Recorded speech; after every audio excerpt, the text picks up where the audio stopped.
Mula sa number 1, Smart Dishwashing Paste. Tanggaling-galing mo! Smart dishwashing paste ko! Pritong ulam na masebo, plato at kaldero. Tanggaling for everyday. Ganyan pag Smart ang dishwashing paste. May double tanggaling formula. Tanggal galing ang sebo at bakterya. Bahid para walang bahid, linis fantastic sa metal at plastic. Number 1 ko to! Tanggaling-galing mo! Smart dishwashing paste. Heavy duty linis bawat pahid. Smart Dishwashing Paste, manufactured by ACS Manufacturing Corporation. ISO certified, world-class quality. ACS. One last time, spend an unforgettable evening. Six-time Grammy winner and legendary music icon, Dionne Warwick, together with her full 5-piece live band. Friday, January 24 at the New Frontier Theater, performing her greatest hits and favorite songs. Tickets now on sale at ticketnet.com.ph and Ticketnet outlets. Dionne Warwick, One Last Time, presented by Will Bros Live. Pagbasa sa Aklat ng Kawikaan, Kabanata 13, Talata 1 hanggang 25.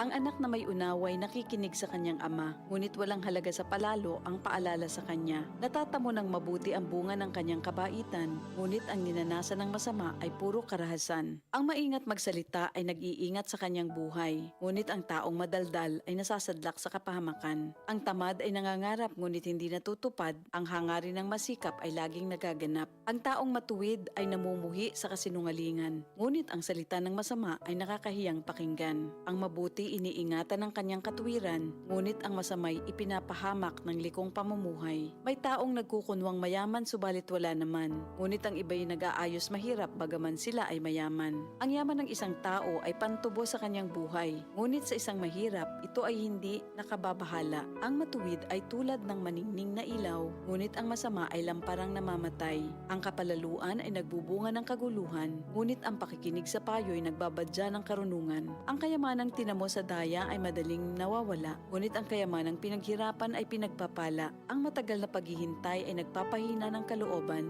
ngunit ang pangarap na natupad ay may dulot na kasiyahan. Ang nagwawalang bahala sa payo ay hahantong sa sariling kapahamakan, ngunit ang nagpapahalaga sa utos ay gagantimpalaan. Ang mga turo ng matalino ay bukal ng buhay. Ito ay maglalayo sa bitag ng kamatayan. Ang katalinuhan ay umaani ng paggalang, ngunit ang kataksilan ay naghahatid sa kapahamakan.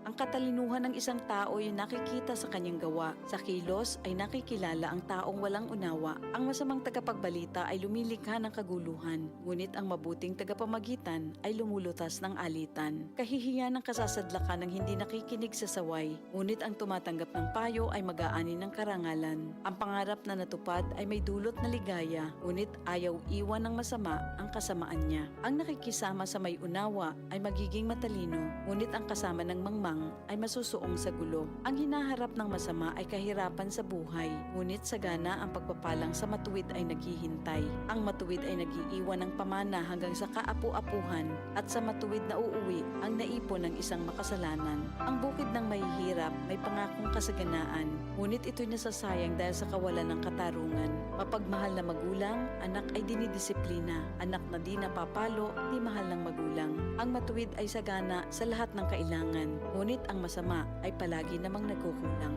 Ito ang salita ng Diyos.